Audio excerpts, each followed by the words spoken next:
Hi, everybody. Russ Lewis in the KHOU newsroom. Happy Friday. We're glad you're with us, tuning in on all of our digital platforms today as we get ready for the weekend.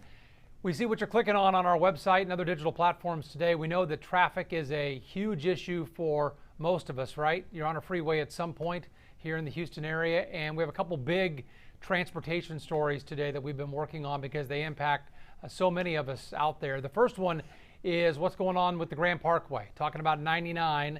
That is the big outer loop, 185 miles. At least it's supposed to be a loop, right? A beltway connecting on the outer edges of where we all live. It doesn't connect right now, and it might not ever with what's being proposed with TxDOT. You know that it ends, and you can see right there on your screen where it ends in Brazoria and Fort Bend counties there at Sugar Land. If you're coming south from Katy, pretty much stops. You go down. Anyway, it looks like the TxDOT is talking about, or at least considering, defunding the rest of 99. And it may have something to do with a new state law and toll roads. It may be land cost. We're looking into all the reasons why today, but TxDOT has started to take public comment on this. And the vote isn't coming until August 29th.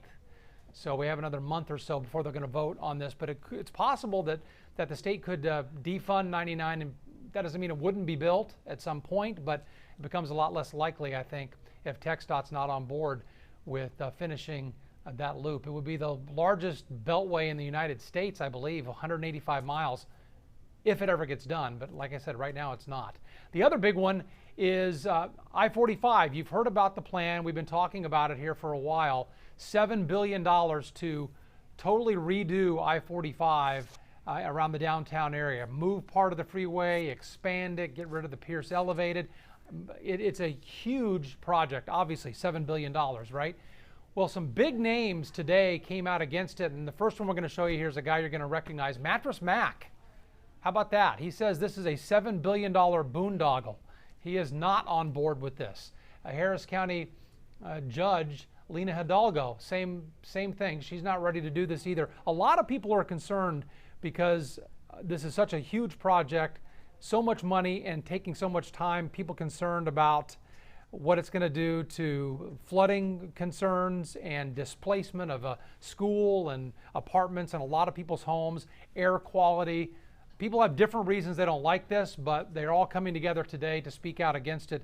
The Houston-Galveston Area Transportation Council is hearing public comment today, and they've heard from a bunch of people. We saw at least 50 signed up to speak out. We believe most of them against this project, as they consider this council with funding at least $100 million of the project.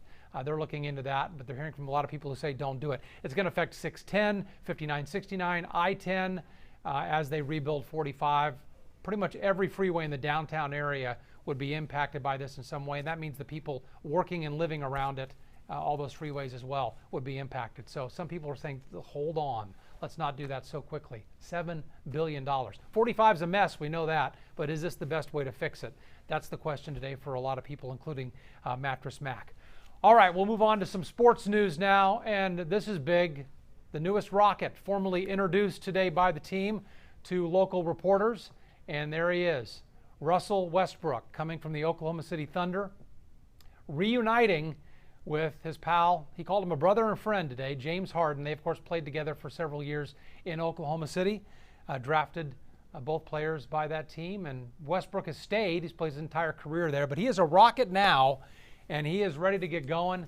Says basketball is the least of his worries. A lot of people have wondered how those two are going to play together at this point in their careers, given that they kind of play two different styles of basketball a lot of the time. But Westbrook says not an issue. Basketball is the least he's concerned with. He's most concerned with getting his family here, getting settled, learning the community, dealing with the hot weather. He doesn't know this was kind of a cool week, so wait until it gets really, really hot, Russell. But anyway, he's happy to be here, he says. He's looking forward to getting involved in the community, helping out the inner city. He's going to figure out what he's going to do there, where he can make an impact, he says, once he gets settled here.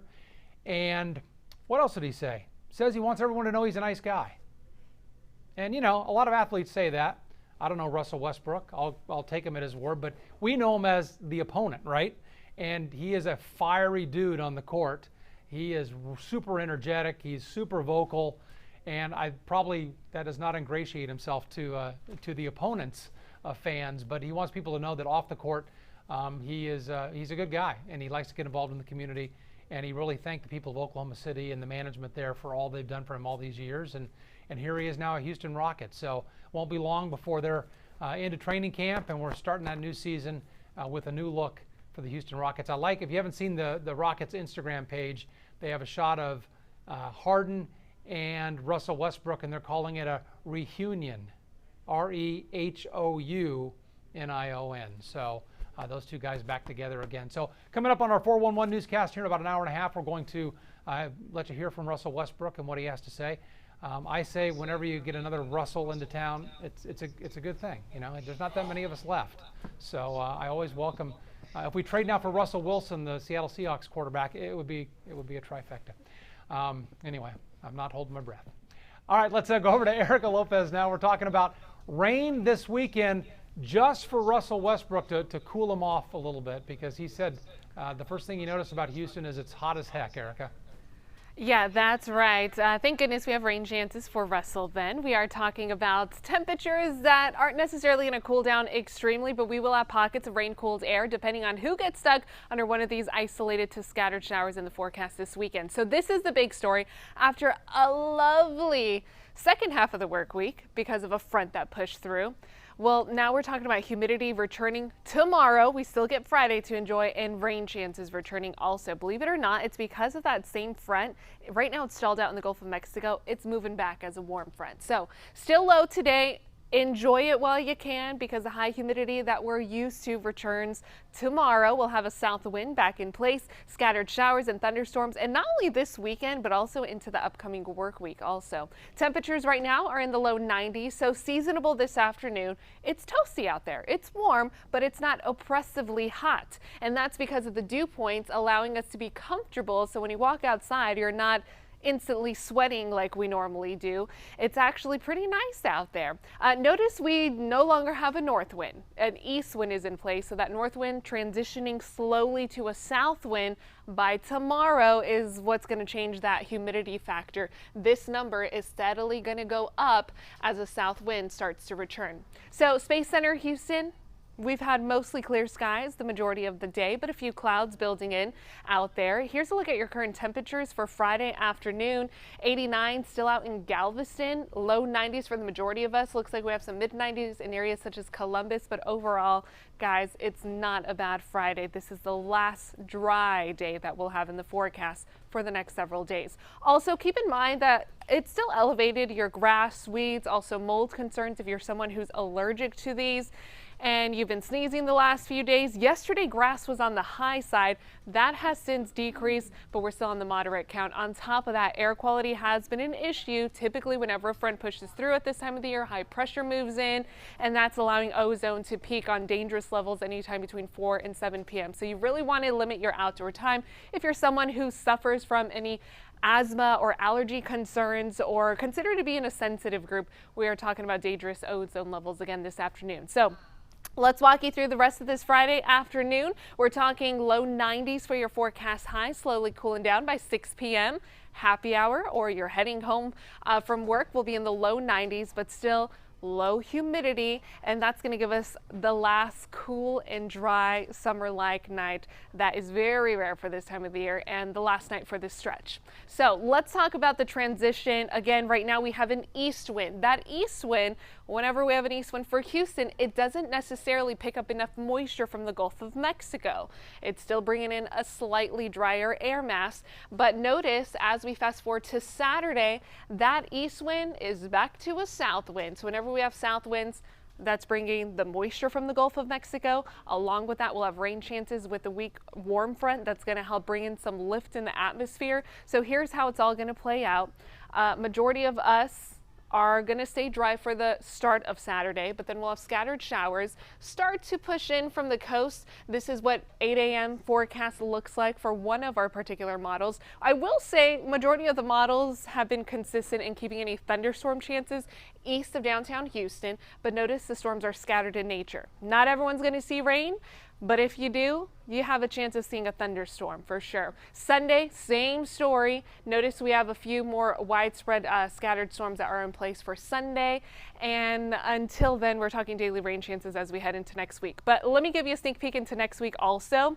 Next week, it's all about the temperatures. Summer heat is returning. Here's the latest outlook for from NOAA. This is their 6 to 10 day temperature outlook. Notice 2/3 of the country back into above average heat. As a matter of fact, Michigan, the only state that has below average temperatures, and that's slightly below average temperatures. So that's indicating that something's going on in the atmosphere, right? If we take a look at 500 millibars, fast forward into Tuesday, early next week, we have another ridge that builds in. That ridge, we all know what it means. It means heat, and summertime heat for us means feel-like temperatures that will not be in the mid-90s. The feel-like temperatures back to 100 to 105 next week, and then daily rain chances with a south wind that's going to be consistent. So big changes headed our way. The break was nice while it lasted. I hope you guys enjoy the last full day of pleasant, sunny, dry-ish weather for us here in the Houston area.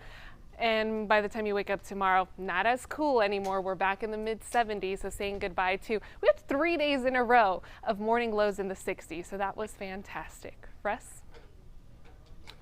All right, Erica, thanks very much. Our digital producer, Chloe, called up that shot of Harden and Westbrook, and I had it wrong. I said it was reunion.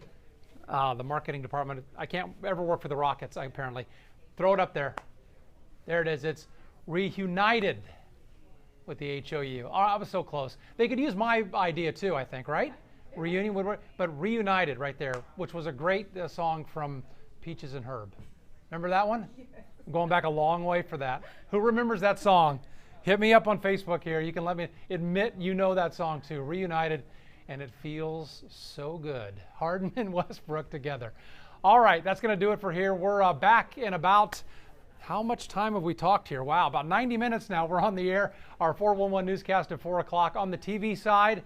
Hope you can join us then. Sherman in for Rake It today, but Erica Lopez is back with us. So we will see you in about an hour and a half. Have a great Friday, everybody.